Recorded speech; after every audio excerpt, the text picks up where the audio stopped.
ఒక చిన్న గ్రామంలో రాము అనే నిరుపేద కూలి ఉండేవాడు. అతని భార్య సీత. రాము ఆర్థిక పరిస్థితి అంత బావుండేది కాదు. అతనొక చిన్న గుడిసెలో ఉంటూ ఇతరుల పొలాల్లో కూలి పనిచేసి జీవనం సాగించేవాడు. ఒకరోజు ఉదయం సీత ఆరుబయట ఖాళీ పొయ్యి దగ్గర కూర్చుని ఉంది. పక్కనే రాము తన పాత బట్టలు వేసుకొని ఉన్నాడు. సీతా, నేను ఊర్లోకి వెళ్తున్నాను. ఈరోజు ఎలాగైనా పని దొరుకుతుందిలే. సాయంత్రం వచ్చేటప్పుడు బియ్యం, కూరగాయలు తెస్తాను. ఏమండీ, నిన్న కూడా అలాగే అన్నారు. కాని రాత్రి ఖాళీ చేతులతో వచ్చారు. కనీసం గంజి కాచుకుందామన్నా నూకల్లేవు. బాధపడకు సీతా, ఆ రాములవారు దయ ఉంటే ఈరోజు మన కష్టాలు తీరుతాయి. నువ్వు దిగులు పడకుండా ఉండు. రాము ఊర్లోకి వెళ్లాడు. మొదట రంగయ్య అనే రైతు ఇంటి దగ్గరికి వెళ్లాడు. అయ్యా, రంగయ్యగారు, పొలంలో ఏమైనా పని ఉందా? కలుపు తీయడానికైనా పర్లేదు, గట్లమీద మట్టి పనికైనా పర్లేదు, ఇవ్వండి బాబూ. ఏరా రాము, వర్షాల్లేక మేమే ఏడుస్తుంటే నీకు పనెక్కడివ్వను? పోపో, ఇంకోచోట చూసుకో. రాము నిరాశగా మరో ఇంటికి వెళ్లాడు. అక్కడ కూడా అదే సమాధానం. మధ్యాహ్నం వరకు ఊరంతా తిరిగాడు. ఎవ్వరూ పనివ్వలేదు. ఆఖరికి ఒక దయగలవ్వ రాము దీనస్థితి చూసి, నాయనా రామూ, నా దగ్గర డబ్బుల్లేవు కాని ఇదిగో ఈ జొన్నపిండి ఉంది, ఇది తీసుకుని వెళ్ళు. ధన్యవాదాలవ్వా, కనీసం ఇదేనా దొరికింది. రాము ఆ పిండిని తీసుకుని ఇంటికి వచ్చాడు. కాని అది ఇద్దరి ఆకలి తీర్చడానికి ఏమాత్రం సరిపోదు. సీత ఆ పిండిని చూసి ఏడ్చింది. ఇంతేనా? దీన్ని ఏం చేసుకోవాలి? సీత, ఇది నీవే రొట్టె చేసుకుని తిను. నేను ఎలాగోలా బయట ఏదో ఒకటి తింటాన్లే, నాకాకలిగా లేదు. సీతకు తెలుసు రాము అబద్ధం చెప్తున్నాడని. కాని చేసేదిలేక మౌనంగా ఉండిపోయింది. రాము అక్కడ్నుంచి బయటకు వెళ్ళిపోతాడు. మధ్యాహ్నం 2 గంటలవుతుంది. రాముకి ఆకలి నరకాన్ని కంటుంది. కళ్ళు తిరుగుతున్నాయి. నడవడానిక్కూడా ఓపికలేదు. ఆకలి మనిషిని ఎంతటికైనా తెగించేలా చేస్తుంది. రాము ఊరి మధ్యలో ఉన్న భూషణం భోజనశాల దగ్గరికి వచ్చాడు. లోపల్నుంచి గుమగుమలాడే వాసనలొస్తున్నాయి. రాము జేబులో కొన్ని చిల్లర పైసలున్నాయి. నా దగ్గర ఉన్న ఈ డబ్బులతో కనీసం ఒక పూట అన్నమైనా పెడతాడు కదా, ప్రాణం నిలబడుతుంది. రాము లోపలికి వెళ్ళి ఒక మూలన కూర్చున్నాడు. కామేశం రాము దగ్గరికొచ్చి, ఏం కావాలి? బాబూ, ఒక ప్లేటు అన్నం పప్పు తీసుకురా. కామేశం ఆదరాబాదరాగా తెచ్చిపెట్టాడు. రాము ఆవురావురుమని తిన్నాడు. ఆకలి తీరాక ప్రాణం కుదుటపడింది. చేతులు కడుక్కుని యజమాని భూషణం దగ్గరికి వెళ్లాడు. అయ్యా, ఎంతయింది? భూషణం రాముని యగాదిగా చూశాడు. వాడి బట్టలు, పేదరికం చూసి అసహ్యించుకున్నాడు. 5 రూపాయలు. ఏంటయ్యా, 5 రూపాయలా? నేను తిన్నది ఇంత అన్నం, కాస్త పప్పు మాత్రమే కదా, దానికి 5 రూపాయలెందుకు? ఒరే, ఇది జమీందారు భూషణంగారి హోటలు. ఇక్కడ కూర్చున్నందుకు, ఆకు వేసినందుకు, నీలాంటి దరిద్రుడికి వడ్డించినందుకు 5 రూపాయలు. మర్యాదగా డబ్బులివ్వు. అయ్యా, నా దగ్గరే రూపాయి మాత్రమే ఉన్నది. దయచేసి తీసుకోండి. నా దగ్గరింకేమీ లేవు. ఏంట్రా, డబ్బుల్లేకుండానే నా హోటల్లో తింటావా? ఎంత ధైర్యంరా నీకు, బిచ్చగాడా?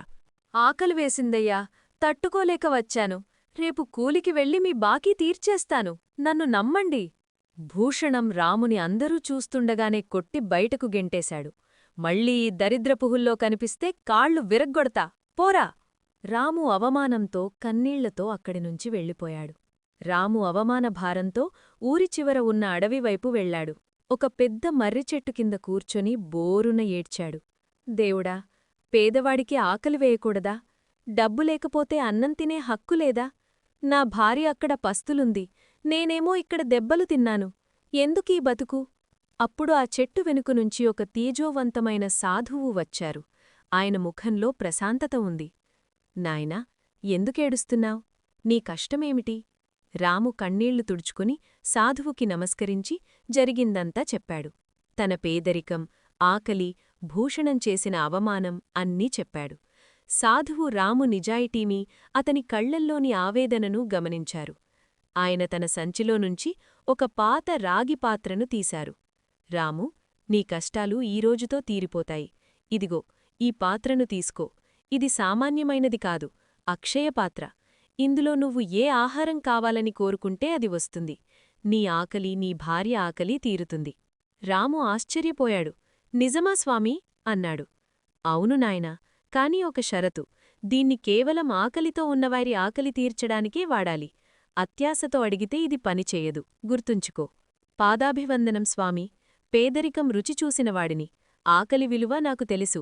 దీన్ని ఎప్పుడూ ధర్మానికే వాడతాను. సాధువు ఆశీర్వదించి మాయమయ్యారు. రాము పరుగున ఇంటికి వెళ్లాడు. సీతకు విషయం చెప్పాడు. సీతా, ఇదిగో అద్భుత పాత్ర. దీంతో ఏ వంట కావాలంటే అది వస్తుంది. కాని దురాశ ఉండకూడదు. ఓ అద్భుత పాత్ర, మా ఇద్దరికోసం రుచికరమైన భోజనమివ్వు. వెంటనే ఆ పాత్రలో నుంచి ఘుమఘుమలాడే వేడివేడి రొట్టెలు, కూరలూ వస్తాయి. సీత ఆనందానికి అవధుల్లేవు. ఇద్దరూ కడుపునిండా తిన్నారు. ఇది అద్భుతం. ఇప్పుడు నా కల నెరవేరుతుంది. సీతా, పేదవాళ్లకోసం మంచి హోటల్ తెరుస్తాను.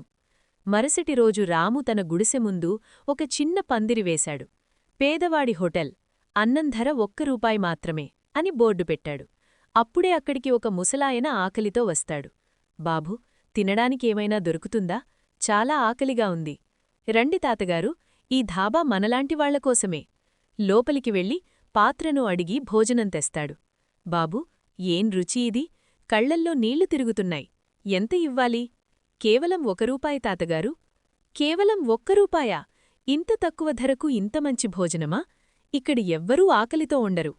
అప్పుడే అక్కడికి 2 గ్రామస్థులు వస్తారు. ఏంట్రా, రూపాయికి భోజనమా? వీడికేమైనా పిచ్చా? పొదరా వెళ్ళి చూద్దాం. రాము అక్షయపాత్ర మహిమతో ఎవరికీ తెలియకుండా వంటగదిలోనుంచి రకరకాల వంటలు వడ్డించాడు. రుచి అద్భుతంగా ఉంది. అన్నం, సాంబారు, కూర, పెరుగు అన్నీ అమృతంలా ఉన్నాయి. అబ్బా, ఏం రుచి నాయనా! భూషణంగారి హోటల్లో ₹5 పెట్టినా ఇంత రుచి రాదు. ఇక్కడ ఆ రూపాయికి కడుపు నిండింది. ఆ వార్త దావానంలా ఊరంతా పాకింది.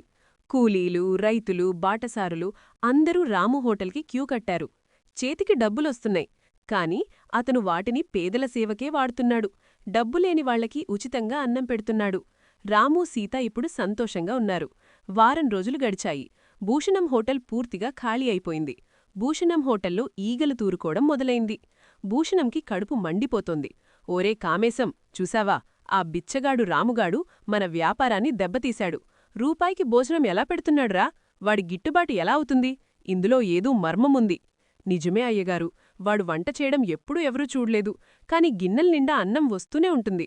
వాడింట్లో ఏదో మాయవస్తువు ఉంది. అయితే దాన్ని మనం కొట్టేయాలి. ఈ రాత్రికి రాత్రే వాడు పని పట్టాలి. ఆ వస్తువు మనదైతే మనం కూడా ఖర్చు లేకుండా వండి ఎక్కువ రేటుకు అమ్మి డబ్బులు సంపాదించవచ్చు. అర్ధరాత్రి సమయంలో భూషణం, కామేశం రాము ఇంటికి వెళ్లారు. రాము, సీత నిద్రపోతున్నారు. వాళ్లు మెల్లిగా వంటింట్లోకి దూరి అక్కడ మెరుస్తున్న రాగి పాత్రను చూశారు. ఇదే అయ్యగారు, ఇదే ఆ మాయాపాత్ర. మరుసటి రోజు ఉదయం రాము లేచి చూసేసరికి పాత్ర లేదు. స్వామీ, నా అజాగ్రత్త వల్ల దైవదత్తమైన పాత్ర పోయింది. ఇక్కడ భూషణం హోటల్లో, ఓ పాత్ర, మాకు బంగారం, వెండి, చాలా డబ్బు ఇవ్వు. అయ్యగారు, బహుశా ఇది తిండి మాత్రమే ఇస్తుందేమో, అడగండి. ఓ పాత్ర, పోని మాకోసం రుచికరమైన భోజనమివ్వు. పాత్ర అప్పటికీ పనిచేయదు. మోసం, ఇందులో ఏమీ లేదు. ఇది మామూలు రాగి చెంబులా ఉంది. అప్పుడు హఠాత్తుగా పాత్ర కదిలింది. కొంతసేపటికి పాత్రలోంచి దుర్వాసన వచ్చే పాచిపోయిన అన్నం, పురుగులు బయటకు వచ్చాయి. అమ్మో, ఇదేంటి? ఆపు, ఆపు! కాని పాత్ర ఆగలేదు. అది గది మొత్తం చెత్తతో, దుర్వాసనతో నింపేసింది. భూషణం, కామేశం ఊపిరాడక ఆ పాత్రను తీసుకుని బయటకు పరుగులు తీశారు. అప్పుడే అక్కడికి రాము, సీత, ఊరి జనం వచ్చారు. ఆ దృశ్యం చూసి అందరూ ఆశ్చర్యపోయారు. అప్పుడే అక్కడికి సాధువు వస్తాడు. మూర్ఖులారా, ఆ పాత్ర పుణ్యాత్ములకు అమృతాన్నిస్తుంది. దురాశతో అడిగితే అది మట్టినే ఇస్తుంది. భూషణం సిగ్గుతో తలదించుకున్నాడు. రాము భూషణం దగ్గరికి వెళ్లి ఆ పాత్రను తీసుకున్నాడు. రాము చేతిలో పడగానే అది మళ్లీ మెరవడం మొదలుపెట్టింది. రాము, నన్ను క్షమించు. నా అహంకారం, డబ్బు పిచ్చి నన్ను దురాశపరుడిగా మార్చాయి. నీ నిజాయితీ ముందు నేను ఓడిపోయాను. భూషణం తన తప్పు తెలుసుకుని ఊరు వదిలి వెళ్ళిపోయాడు. రాము భోజనశాలలో పేదలకు తక్కువ ధరకి, లేనివారికి ఉచితంగా అన్నం పెడుతూ అన్నదాతగా మిగిలిపోయాడు. నీతి: నిజాయితీ, మంచి మనసు ఎప్పుడూ గెలుస్తాయి. అత్యాశ దుఃఖానికి చేటు. పరుల సొమ్ము పాము వంటిది. ఆకలితో ఉన్నవారికి అన్నం పెట్టడమే నిజమైన దైవపూజ.